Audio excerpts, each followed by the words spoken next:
Assalamualaikum warahmatullahi wabarakatuh. Waalaikumsalam warahmatullahi wabarakatuh. Alhamdulillah malam ini saya tercerahkan, Ustaz. Temanya benar-benar bagus dan saya tercerahkan. Yang jadi pertanyaan saya, Ustaz, karena begitu ternyata zakat yang saya kira sederhana itu jadi agak rumit gitu jadinya dari pembahasan tadi itu. Kalau istilahnya kita zakat tanpa harus melalui amil itu sah tidak, Ustaz? Gitu, Ustaz. Terima kasih. Assalamualaikum warahmatullahi wabarakatuh. Waalaikumsalam. Bisa lanjut? Sah tidak harus lewat amil, cuman akan lebih bagus kalau lewat amil. Tentu amilnya amil yang bagus gitu. Kalau amil yang nggak bagus ya nggak juga. Amil yang nggak bagus tuh begini, Pak. Zakat se-Indonesia dipusatkan di Jakarta. Jadi orang yang ada di Papua sana bayar zakatnya ke Jakarta. Nah, problematikanya adalah begini. Kalau udah sampai Jakarta, ini duit bisa balik lagi nggak ya ke kampungnya dia? Karena nempel sama temboknya dia itu orang miskin. Nah, kan seharusnya apa? Kalau zakat itu kan harusnya dari yang paling dekat rumahnya sama kita kan? Gitu. Nah, maka pakai amil itu bagus. Cuman kalau manajemennya adalah dinasionalisasi, ke pusat dulu baru ke daerah, balik lagi gitu. Nah, itu yang jadi problemnya adalah bagaimana caranya orang di Jakarta tahu ada orang miskin di Papua yang rumahnya nempel sama rumahnya Muzaki. Datanya nggak ada. Yang paling tahu data orang miskin di satu tempat, ya orang situ. Makanya kalau bikin amil, bagusnya amil lokal kecil-kecil. Satu RT, satu RW, gitu kan. Nah, yang diangkat ambilnya nggak usah banyak-banyak dan nggak usah butuh kantor, satu orang aja. Bagaimana di masa Rasulullah, satu kaum satu orang, satu kaum satu orang. Nah, kenapa satu kaum satu orang? Dia itu, si amil itu, dia adalah orang paling tahu, paling kenal semua orang se-RT itu, se-kaumnya itu. Dia kenal semua, yang kaya dia kenal, yang miskin dia kenal. Nah, ngambil duit orang kaya itu santai. Kenapa? Oh iya, emang dia petugas, kita kenal dia dari bapaknya, kakeknya apa, kita kenal dia kan, dia ditugaskan untuk ngambil harta kita, ayolah gitu. Terus ketika dia mendistribusikan, karena emang di wilayahnya dia sendiri, pasti dia tahu juga siapa yang betul-betul miskin dalam arti harus diberi bantuan, dan siapa yang kelihatannya kayak miskin doang padahal enggak. Nah, kan kalau di Jakarta kan banyak pengemis. Apa benar pengemis itu orang miskin kan belum tahu juga. Kan harus dirunut kemana, ke kampungnya dia. Jangan-jangan punya kolam renang di rumahnya sama para pola panjang kan. Kan jadi susah itu kan urusannya kalau kayak gitu. Maka yang paling bagus tuh amil tuh adalah amil yang makin kecil luas cakupannya itu makin bagus. Nah, tapi kalau tadi pertanyaannya boleh nggak langsung? Boleh. Tapi afdalnya pakai amil. Cuman amilnya harus yang efisien gitu cara kerjanya dan bukan ditarik ke pusat lalu nanti dananya buat bikin acara panggung hiburan yang diundang anak yatim gitu. Itu nggak benar gitu loh, ya kan? Ngapain bikin acara besar-besaran? Undang artis, undang apa dan pakai uang zakat, lalu orientasinya orang miskinnya dikumpulin suruh joget dangdut di situ, kan nggak nyambung gitu sebenarnya. Nah, berubah jadi tontonan akhirnya. Padahal ini kan judulnya zakat, fakir miskin diberi langsung kepada orangnya untuk dia bisa makan dan sebagainya, bukan disuruh hadir dalam acara bazar lah, tontonan dan sebagainya. Kurang berdampak gitu, maksudnya. Cuman membesarkan lembaga amil zakatnya jadi wow hebat banget itu kan cuman gitu. Tapi orang miskinnya gimana? Kan nggak langsung dapat itu sebenarnya. Tapi sah gitu. Mau yang langsung sah, mau yang pakai amil zakat nasional juga sah. Cuman antum mikir aja kira-kira lebih efektif mana gitu.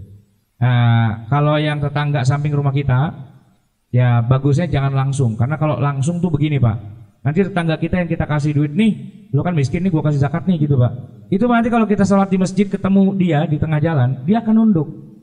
Dan kalau kita bilang, tolong ini ya, dia pasti akan mengerjakan. Kenapa? Ya karena saya dikasih duit sama dia, kan gitu ya. Tapi kalau kita pakai amil, ya ini nggak langsung. Jadi rumahnya nempel sama kita orang miskin itu, tapi dia tidak harus nunduk kepalanya di depan kita.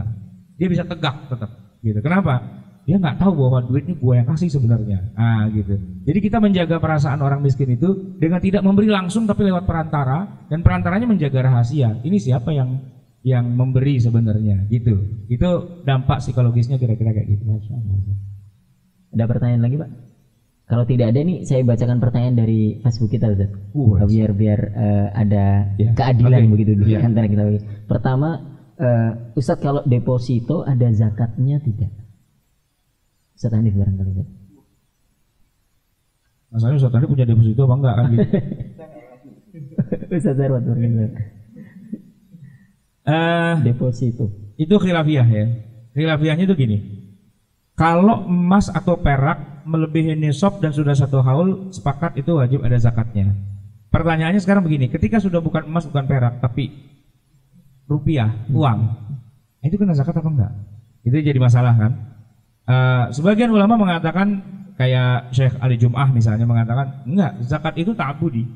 Selama dia berwujud emas atau perak, ia kena zakat. Tapi ketika dia wujudnya sudah bukan emas dan perak, dia tidak kena zakat walaupun uang yang kita gunakan buat sehari-hari itu. Karena yang jadi urusannya adalah keemasannya dan keperakannya. Begitu dia sudah bukan emas perak, tapi nilai misalnya gitu, itu sudah nggak kena zakat. Maka uang tabungan kita, ya walaupun nilainya melebihi nisab emas dan perak, menurut beliau itu bukan termasuk yang wajib dizakati. Tapi nanti ijtihad yang lain mengatakan enggak, itu kan emas perak di masa Rasulullah, itu kan sebenarnya adalah uang juga. Uang dinar, uang dirham. Jadi yang dilihat bukan cuma emas peraknya tapi juga fungsinya. Fungsinya sebagai alat tukar. Nah, alat tukar kita rupiah sekarang, ya dia kena zakat lah gitu. Itu khilafiyah yang pertama. Khilafiyah yang kedua adalah masalah tadi depositonya. Pak, kalau kita nabung di bank, ini ada Pak Hanafi, nanti tolong tolong dikoreksi. Kalau saya nabung sama saya deposito, itu akadnya sama apa beda? Gini maksud saya nabung nih di bank, kan tiap bulan dapat bunga. Itu statusnya saya berinvestasi, memutar uang saya, atau saya sekedar menyimpan saja lalu saya dapat katakanlah tadi bunga atau tambahan. Dibandingkan dengan saya deposito. Ketika saya deposito, saya tanya nih orang bank beneran nih, BCA, ya. Saya naruh duit di bank ini, judulnya deposito nih ya. Ini saya lagi investasi pada suatu usaha, ataukah saya juga cuma nyimpan aja?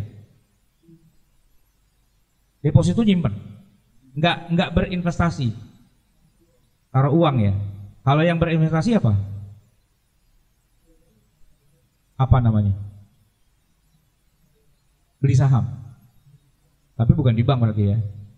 Kalau beli saham itu berarti kan saya beli sahamnya suatu usaha tertentu, perusahaan tertentu, lalu uang saya di situ kan diputar ya. Tapi kalau deposito itu cuma nyimpan aja ya. Banknya yang melakukannya. Kita memberi kuasa kepada bank untuk lo depositasi investasikanlah. Tapi antara bank dengan saya akadnya cuma nyimpan aja ya. Berarti kan ini bukan usaha gitu loh, cuma nyimpan. Nah, kena zakat apa enggak? Kalau pakai fikih klasik, yang diputar itu malah nggak kena zakat. Yang kena zakat adalah yang disimpan. Berarti deposito kena, tabungan kena.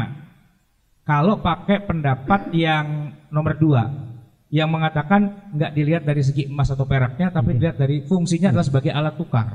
Tapi kalau yang agak klasikan dikit, kayak Syekh Ali Jum'ah, kalau kita tanya itu, beliau bilang selama bukan emas bukan perak, walaupun uang itu adalah alat tukar, tapi itu dia tidak kena zakat.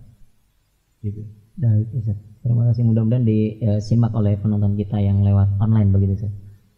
Bapak-bapak dan Ibu, semuanya jemaah yang dimuliakan Allah Subhanahu wa taala, insyaallah cukup pada malam hari ini, Ustaz ya. Kita mohon ampun kepada Allah Subhanahu wa taala dan mudah-mudahan Allah juga mencurahkan ilmu yang bermanfaat bagi kita semuanya. Saya Wildan Jauhari mewakili Ustaz Ahmad Sarwat dan Ustaz Hanif Lutfi mohon undur diri dari hadapan antum. Mudah-mudahan kita bertemu lagi di KMK episode pekan depan dalam keadaan sehat dan baik senantiasa. Saya Wildan Jauhari. Wassalamualaikum warahmatullahi wabarakatuh. Waalaikumsalam warahmatullahi wabarakatuh. Jemaah, mari kita akhiri saja pertemuan kita dalam malam hari ini dengan pembacaan doa. Mohon kiranya Ustaz Haji Ahmad Fauzi Hamdani untuk memimpin pembacaan doa. Al-Fatihah. A'udzubillahi Bismillahirrahmanirrahim. Alhamdulillahirrahmanirrahim. Iyyaka na'budu wa iyyaka nasta'in. Shiratal ladzina an'amta 'alaihim